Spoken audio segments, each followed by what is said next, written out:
magsasaka ang haligi ng ating ekonomiya. Ang inyong pawis, pagod at sakripisyo ang siyang bumubuhay sa ating sektor ng agrikultura. Hindi po lingid sa ating kaalaman ang mga pagsubok na patuloy na iyong hinaharap.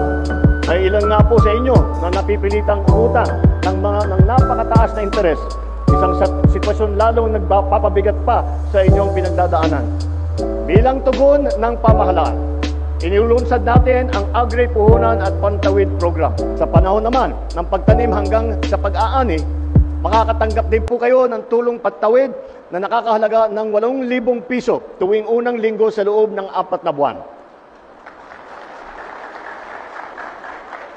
Hangad po naming makatulong ito sa pagtugon ng inyong pangangailangan habang naghihintay kayo ng anihan.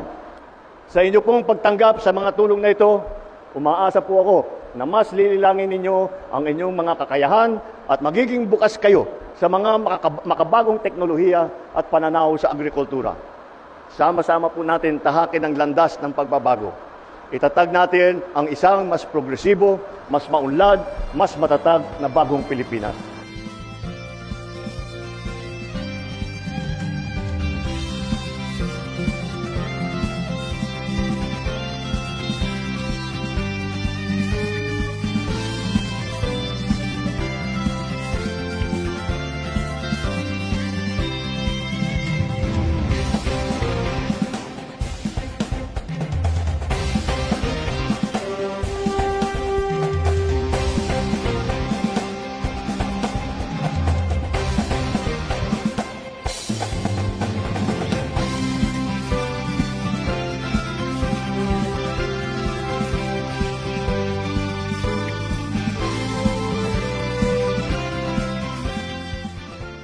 Actually, ito na yung complete package. Kumbaga, solusyon ng farmer sa mga pangangailangan nila. Kasi laging problema ng farmer natin, kulang sa puhunan. So, andito, ila-launch ito para kung saan sila makakakuha ng puhunan, mawawala yung mga financiers na nagcha-charge ng 5% or magkano per month. So, ito naman, may kalakip naman itong pantawid. So, para may allowance na 8,000 per month sa loob ng 3 buwan. Kung nakikita nyo sa likuran, no? Ang dami natin binibigay. Kumbaga, lalo na mga kalsada natin papunta sa farms. So, billion-billion yung ginagasto, yung commitment natin sa mga farmers. So, ang inaano lang talaga natin ngayon, ma'am, kumbaga tinututukan natin kung paano mahirap gawa ng paraan, kung paano pababain yung inputs, kung paano pataasin yung presyo. So, ang tinitingnan po natin ngayon, kaya natin ginagawa ito, complete package na sa farmer. Kasi dati yung intervention natin kulang. Ngayon pinukompleto na natin kasi naghahabol tayo sa production na malaki para lumiit yung cost ng production natin. Isang malaking tulong po sa isang puhunan po sa magsasaka. Katulad namin ng isang palay tapos masyado pong mataas po ang ating suhulan sa pagland preparation at chemicals, fertilizer po ito. Malaking tulong po ito. Dati po ma'am, mag-uutang po kami sa labas sa kooperatiba kung may nag-offer po ng co-op nang magpa-offer sila ng fertilizer.